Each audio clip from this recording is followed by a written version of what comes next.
ಪೃಥ್ವಿಯಲ್ಲಿ ಪ್ರಖ್ಯಾತ ನಗರ ಇದು ಪದ್ಮಾಖ್ಯಪುರ. ಉದಯಾದ್ರಿ ಶಿಖರದಲ್ಲಿ ಉದಯ ರವಿ ಮೂಡಿಸುತ್ತಾ ಇದ್ದಾನೆ. ಧರಣಿ ತೇಜವು ಧರಣಿಯನ್ನ ಸ್ಪರ್ಶಿಸುವ ಅರುಣೋದಯಕ್ಕೆ ಸರಿಯಾಗಿ ಓಲಗವನ್ನು ಕೊಟ್ಟಿದ್ದೇನೆ. ನಿತ್ಯ ವಿಧಿಗಳನ್ನು ಪೂರೈಸಿದ್ದೇನೆ. ಪೃಥ್ವಿಯಲ್ಲಿ ಪ್ರಖ್ಯಾತ ನಗರವಿದು ಪದ್ಮಾಖ್ಯಪುರ. ಈ ಪುರದ ಆಳುವಂತ ನನ್ನನ್ನು ಪದ್ಮಶೇಖರ ಎಂದು ಕರೆಯುತ್ತಾರೆ. ಈ ಪುರದ ಏಳಿಗೆಗಾಗಿ ಹಗಲಿರುಳು ಶ್ರಮಿಸಿ ಪ್ರಜಾನುರಾಗಿಯಾದೆ. ಮಂತ್ರಿಗಳೇ, ಕಾಲ ಕಾಲಕ್ಕೆ ಸರಿಯಾದ ಸಲಹೆ ಸೂಚನೆಗಳನ್ನು ಕೊಟ್ಟು ಹದನದಿಂದಲೇ ಹದನವನ್ನ ತಿಳಿಯುವಂತ ಜಾಣಾಕ್ಷ ಮಂತ್ರಿಗಳು ನೀವು. ಸತ್ಕೀರ್ತಿ ಸುಮಂತಾದಿಗಳು ನಮ್ಮಲ್ಲಿ ಎಲ್ಲವರು ಸುಕ್ಷೇಮದಿಂದಿದ್ದಾರಲ್ಲವೇ? ಮಹಾಪ್ರಭುಗಳೇ, ನಿಮ್ಮ ಆಡಳಿತದಿಂದ ಜನರೆಲ್ಲರೂ ಕ್ಷೇಮದಿಂದಿದ್ದಾರೆ. ನಿಮ್ಮ ಅಭಿವೃದ್ಧಿ ಯೋಜನೆಯಿಂದ ಪ್ರಜೆಗಳೆಲ್ಲರೂ ಕಾಲ ಕಾಲಕ್ಕೆ ತಕ್ಕಂತೆ ಸದಾ ಹಸನ್ಮುಖದಿಂದಿದ್ದಾರೆ. ಮಹಾಪ್ರಭು, ಜನರಿಗೆ ಏನೇ ಕಷ್ಟ ಬರುವುದಂತೆ ನಾವು ನೋಡಿಕೊಂಡಿದ್ದೇವೆ. ಪದ್ಮನಾಭನ ಅನುಗ್ರಹದಿಂದ ನಿಮ್ಮ ಸಹಕಾರದಿಂದ ಪ್ರಜೆಗಳೆಲ್ಲರೂ ಸಂತೋಷವಾಗಿದ್ದಾರೆ ಎನ್ನುವಾಗ ಮನಸ್ಸಿಗೆ ಶಿರವು ಧನ್ಯತೆಯಿಂದ ಬಾಗುತ್ತಾ ಇದೆ.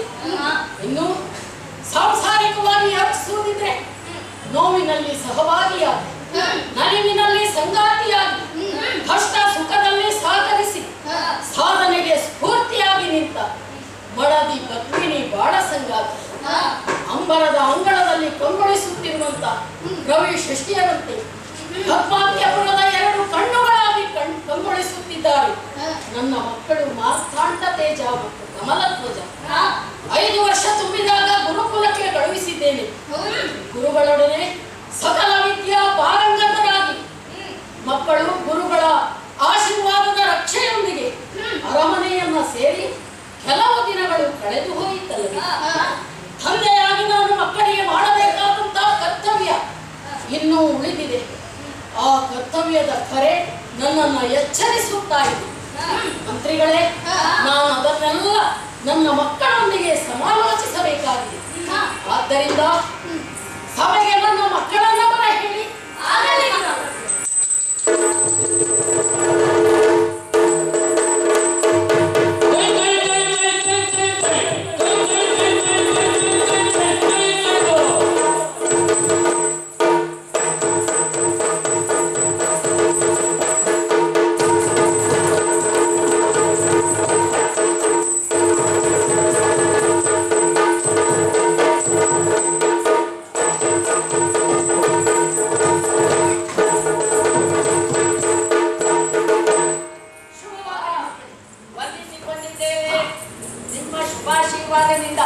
ಹಾಗೂ ಗುರುಗಳ ದಯೆಯಿಂದ ಚೌಷಷ್ಠಿ ವಿದ್ಯೆಗಳನ್ನು ಕರಗತ ಮಾಡಿಕೊಂಡು ಬಾಡಿಗೆ ಮರಳಿ ಬಂದಿದ್ದೇವೆ. ನಾವು ಅರಮನೆ ಪ್ರವೇಶ ಮಾಡಿದ ದಿವಸದಿಂದಲೂ ನಿಮ್ಮ ಆನಂದಕ್ಕೆ ಪಾರವೇ ಇಲ್ಲ. ಅಷ್ಟೊಂದು ಸಂತೋಷದಿಂದಿದ್ದೀರಿ. ಮುಖ ಮನಸ್ಸಿನ ಕನ್ನಡಿಯಂತೆ. ಈ ದಿನ ನಮ್ಮಲ್ಲಿ ಏನು ಹೇಳಬೇಕು ಎಂಬುದಾಗಿ ನಮ್ಮನ್ನು ಕರೆಸಿದ್ದೀರಿ ಎಂಬುದು ನಮಗೆ ಸ್ಪಷ್ಟವಿದೆ. ಏನೆಂದು ಹೇಳಿ ಅಪ್ಪ? ಗುರುಗಳೇ ಕರೆದು ಹೇಳಿದಂತಹ ಮಾತು, ನೀವು ನಿಮ್ಮ ವಿದ್ಯಾಭ್ಯಾಸವನ್ನು ಮುಗಿಸಿದ್ದೀರಿ. ಆದರೆ ಜ್ಞಾನವೆಂಬುದು ಸಾಗರವಿದ್ದಂತೆ ಅಂತ್ಯವೇ ಇಲ್ಲ. ಯಾವಾಗಲೂ ಪ್ರತಿಯೊಬ್ಬ ವ್ಯಕ್ತಿ ತನ್ನ ಜ್ಞಾನವನ್ನು ವಿಸ್ತರಿಸಿಕೊಳ್ಳಲು ಶ್ರಮಿಸಬೇಕಾಗುತ್ತದೆ. ನೀವಿನ್ನು ಅರಮನೆಗೆ ಹೊರಡಿ, ಆದರೆ ಜ್ಞಾನ ಸಂಪಾದನೆಯನ್ನು ಎಂದಿಗೂ ನಿಲ್ಲಿಸಬೇಡಿ ಎಂದು. ಆದ್ದರಿಂದ ಈಗ ಅರಮನೆಗೆ ಬಂದಿದ್ದೇವೆ. ನಮ್ಮನ್ನು ಕರೆದರಲ್ಲ, ಏನು ಕಾರಣ?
ಮಕ್ಕಳೇ, ನನ್ನ ಬಾಲಿಗೆ ಈಗ ಸಂಧ್ಯಾಕಾಲ ಸಮೀಪಿಸುತ್ತಾ ಇದೆ. ವೃದ್ಧಾಪ್ಯ ಸಮೀಪಿಸುತ್ತಾ ಇದೆ. ಈ ವೃದ್ಧಾಪ್ಯದಲ್ಲಿ ಈ ನಾಡಿನ ಅಧಿಕಾರವನ್ನು ನಿಮಗೆ ಒಪ್ಪಿಸಬೇಕು. ಅಧಿಕಾರವನ್ನು ಒಪ್ಪಿಸಬೇಕಾದರೆ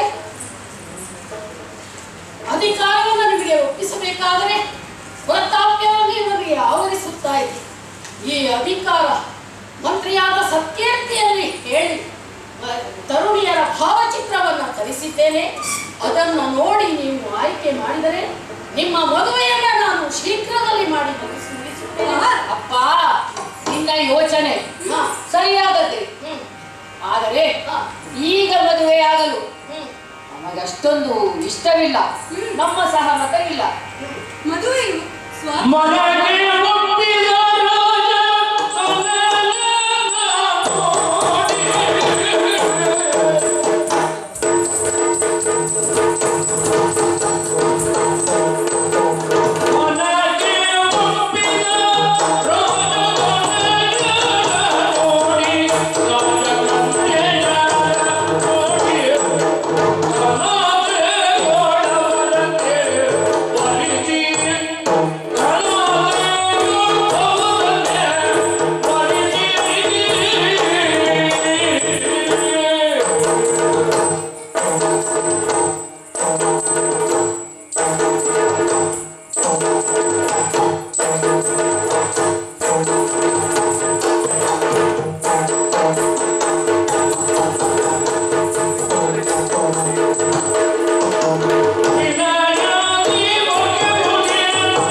ಕಲಿತು ಬಂದಿದ್ದೇವೆ. ಹೌದು, ಇದರ ಪ್ರಯೋಗವಾಗಿ ದಿಗ್ವಿಜಯವನ್ನು ಕೈಗೊಳ್ಳಬೇಕು. ಸಕಲ ರಾಜ್ಯಗಳನ್ನು ಸಂಚರಿಸಿ ನಮ್ಮ ಶಕ್ತಿಯ ಪ್ರದರ್ಶನ ಮಾಡಬೇಕು. ಆದ್ದರಿಂದ ನೀನು ಹೇಳಿದಂತೆ ಭಾವಚಿತ್ರವನ್ನು ನೋಡಿ ನಾವು ಒಂದು ಕನ್ಯೆಯರದು ನಾವು ಒಪ್ಪೋರಲ್ಲ. ಆದ್ದರಿಂದ ದೇಶಗಳನ್ನು ತಿರುಗಿ ದಿಗ್ವಿಜಯವನ್ನು ಕೈಗೊಂಡು ಅಲ್ಲಿ ಎಲ್ಲಿಯಾದರೂ ನಮಗೆ ಯೋಗ್ಯರಾದ ಕನ್ಯೆ ಲಭಿಸಿದಳುವಂತಾದರೆ ಖಂಡಿತವಾಗಿ ತರುತ್ತೇವೆ. ಆಗ ವಿಜೃಂಭಣೆಯಿಂದ ನಮ್ಮ ಮದುವೆಯನ್ನು ನೀನು ಮಾಡಿಸಬಹುದಪ್ಪ. ಹೌದು, ಮದುವೆಗೆ ನಮ್ಮ ವಿರೋಧವಿಲ್ಲ. ಹಾಗೂ ಕನ್ಯೆಗಳ ಬಗ್ಗೆ ನಮಗೆ ಅಷ್ಟೊಂದು ಆಸಕ್ತಿ ಇದೆ ಇಲ್ಲ. ಆದ್ದರಿಂದ ಇದಕ್ಕೆ ನಿನ್ನ ಸಮ್ಮತಿ ಬೇಕು. ಹೌದಪ್ಪ, ನಿಮ್ಮ ಉತ್ಸಾಹಕ್ಕೆ ನಾನು ಭಂಗವನ್ನು ತರಲಾರೆ ಮಕ್ಕಳೇ. ಗಜದ ಗಂಟಾರವ, ಭಯದ ಹೇಷಾರವ, ರಣದ ಕಿಲರವ, ಭಯ ದಿಗ್ವಿಜಯ, ಇದರ ಮಧ್ಯೆ ನೀವು ಕನ್ಯಾನ್ವೇಷಣೆಗೆ ಹೊರಟದ್ದೇ ಮುಖ್ಯ ಉದ್ದೇಶವಾಗಿರಲಿ. ಇದನ್ನ ನೀವು ಮರೆಯುತ್ತಿಲ್ಲ ಮಕ್ಕಳೇ. ಹರಿನಾಮ ಸ್ಮರಣೆ ಸದಾ ನಿಮ್ಮಲ್ಲಿ ಇರಲಿ. ಶುಭವಾರ್ತೆಯ ನಿರೀಕ್ಷೆಯಲ್ಲಿ ಶುಭ ಆಶೀರ್ವಾದದೊಂದಿಗೆ ನಿಮ್ಮನ್ನ ಬೀಳ್ಕೊಟ್ಟಿದ್ದೇನೆ. ಹೋಗಿ ಬನ್ನಿ ಮಕ್ಕಳೇ. ಶಾಲೆಯಪ್ಪ.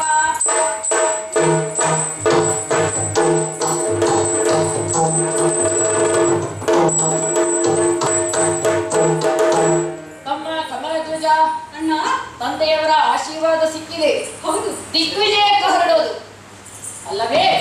ಹಾಗಾದರೆ ತಡ ಮಾಡುವುದಲ್ಲ, ಹೊರಡೋಣ. ಆದರೆ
ಸಂತೈಸಿ ಅವಳಿಂದಲೂ ಆಶೀರ್ವಾದವನ್ನು ಪಡೆದು ಗುರುಗಳನ್ನು ಸ್ಮರಿಸಿ ಪುರೋಹಿತರು ಹೇಳಿದ ಸಮಯದಲ್ಲಿ ದಿಗ್ವಿಜಯ ಕೈಗೊಂಡಂತಹ ನಮಗೆ ಸಮಯದಲ್ಲಿ ಯಾವುದೇ ತೊಂದರೆ ಬರಲಿಲ್ಲ. ಅಂಗ ಭಂಗ ಕಲಿಂಗ ಕಾಂಬೋಜ ಹೀಗೆ ಅನೇಕ ರಾಜ್ಯಗಳನ್ನು ಸುತ್ತಿದ್ದೇವೆ. ಅದೆಷ್ಟೋ ಅರಸರು ನಮ್ಮ ಸಾಮರ್ಥ್ಯವನ್ನು ಮೆಚ್ಚಿ ಕಪ್ಪ ಕಾಣಿಕೆಯನ್ನಿತ್ತು ನಮ್ಮ ಸಾಮಂತರಾಗಿದ್ದಾರೆ ಅಲ್ಲವೇ? ಹಾಗೆ ಮನೆಗೆ ನಿಂತವರಿಗೆ ಸರಿಯಾದ ಶಾಸ್ತಿಯನ್ನು ಮಾಡಿದವರು ನಾವು ಹೇಳಿದಂತೆ ಅವರನ್ನು ನಮ್ಮ ಕಾಲ ಬುಡಕ್ಕೆ ಕರೆಸಿಕೊಂಡಿದ್ದೇವೆ ಅಲ್ಲವೇ? ನಾವು ಏನು ಮಾಡೋಣ? ಇನ್ನೊಂದು ನಮ್ಮ ಯೋಚನೆ ಇದ್ದದ್ದು ಏನದು? ತಂದೆಯವರಿಗೆ ಭಾಷೆಯನ್ನು ಕೊಟ್ಟಿದ್ದೇವೆ. ಕನ್ಯೆಯನ್ನು ಹುಡುಕಿ ತಂದು ತಮ್ಮ ಬಳಿಗೆ ಕರೆದುಕೊಂಡು ಬರುತ್ತೇವೆ ಎಂಬುದಾಗಿ. ಆದರೆ ತುಂಬ ಅನೇಕ ವಿಧವಾದ ತರುಣಿಯರನ್ನು ನಾವು ನೋಡಿದ್ದುಂಟು. ಆದರೆ ನಮ್ಮ ಮನಸ್ಸಿಗೆ ಯಾರೂ ಬರಲಿಲ್ಲ. ಅನೇಕ ದೇಶಗಳನ್ನು ಸುತ್ತಿದ್ದೇವೆ. ಹೌದು, ತಂದೆ ತಾಯಿಯನ್ನು ನೋಡುವಂತಹ ಹಂಬಲ ಕೂಡ ಹೆಚ್ಚುತ್ತಾ ಇದೆ. ಆದಷ್ಟು ಬೇಗ ಹಿಂದಿರುಗಬೇಕು. ಆದ್ರೆ ಏನು ಮಾಡೋಣ? ಯೋಗ್ಯರಾದವಳು ನಮಗೆ ಸಿಗಲಿಲ್ಲ. ಹಾಗಂತ ಹಾಗೆಯೇ ಪುನಃ ರಾಜ್ಯಕ್ಕೆ ಮರಳುವ ಹಾಗೂ ಇಲ್ಲ. ತಂದೆಯವರಲ್ಲಿ ಹೇಳಿ ಬಂದಿದ್ದೇವೆ. ಏನು ಮಾಡುವುದು ಹೇಳು? ಏನಾದರೂ ಯೋಚನೆ ಉಂಟಾ? ಬೇರೆ ಬೇರೆ ಯಾಕೆ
ನಮ್ಮ ಬಗ್ಗೆ ಆ ಗಾದೆ ಮಾತು ಸುಳ್ಳು ಎಂಬುದಾಯಿತು ಅಲ್ಲವೇ?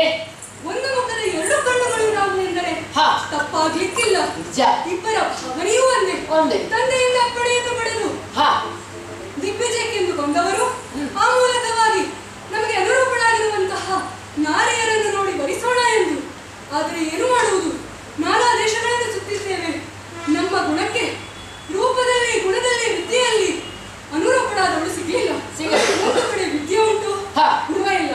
ಇನ್ನೊಂದು ಕಡೆ ರೂಪ ಉಂಟು, ಗುಣ ಇಲ್ಲ. ಏನು ಮಾಡುವುದು? ಇನ್ನೊಂದು ಕಡೆ ಎರಡೂ ಇದ್ದರೂ ರೂಪವಿಲ್ಲ. ಏನು ಮಾಡೋಣ? ಯುದ್ಧದಲ್ಲಿ ನಮಗೆ ಜಯ ಸಿಗುತ್ತಾ ಇದೆ, ಆದರೆ ಕನ್ಯಾನ್ವೇಷಣೆಯಲ್ಲಿ ನಮಗೆ ಜಯ ಸಿಗುತ್ತಾ ಇಲ್ಲ. ಆದ್ದರಿಂದ ನನ್ನದೊಂದು ಸಣ್ಣ ಸಲಹೆ. ಇಬ್ಬರು ಒಟ್ಟಿಗೆ ಹೋದರೆ ಒಮ್ಮೆ ಒಂದು ರಾಜ್ಯವನ್ನು ನೋಡಬಹುದು. ಹಾಗಂತ ಬೇರೆ ಬೇರೆಯಾಗಿ ಹೋದರೆ ಏಕಕಾಲಕ್ಕೆ ಎರಡು ರಾಜ್ಯಗಳನ್ನು ನೋಡಬಹುದು. ಬೇರೆ ಬೇರೆಯಾಗಿ ಹೋಗುವುದು. ಹೀಗೆ ಮಾಡಿದಲ್ಲಿ ನಮ್ಮ ಆಸೆ ಬಹಳ ಬೇಗ ಈಡೇರಿ ಬರುತ್ತದೆ. ಆದ್ದರಿಂದ ಬೇರೆ ಬೇರೆಯಾಗಿ ಹೋಗೋಣವೇ? ತಮ್ಮ, ನಿನ್ನನ್ನು ಒಬ್ಬನನ್ನೇ ಬೇರೆ ಕಡೆ ಕಳುಹಿಸುವುದು ನನಗೆ ಇಷ್ಟವಿಲ್ಲದ ವಿಚಾರ. ಬೇಡ, ಒಟ್ಟಿಗೆ ಹೋಗೋಣ. ನೀನು ನನ್ನನ್ನು ಬಹಳಷ್ಟು ಪ್ರೀತಿಸುತ್ತೀಯ, ನನ್ನ ಬಗ್ಗೆ ಕಾಳಜಿಯನ್ನು ವಹಿಸುತ್ತೀಯ, ನನಗೆ ಗೊತ್ತಿದೆ. ಆದರೆ ಯಾವಾಗಲೂ ಮಕ್ಕಳನ್ನು ಎತ್ತಿಕೊಂಡರೆ ಅವರು ನಡೆಯುವುದು ಕಲಿಯುವುದಾದರೂ ಹೇಗೆ? ಅತಿಯಾದಂತಹ ಪ್ರೀತಿ ಚಿನ್ನದ ಪಂಜರವಾಗ್ತದಂತೆ. ಹಾಗಾಗಿ ಜೀವನವನ್ನು ಸ್ವತಃ ಹೇಗೆ ಎದುರಿಸಬೇಕು ಎಂದು ನನಗೆ ಕೂಡ ಅರಿವಾಗಬೇಕಲ್ಲವೇ? ಆದ್ದರಿಂದ ಈ ಬಾರಿ ನನಗೇ ಪ್ರಯತ್ನಿಸಮ್ಮ.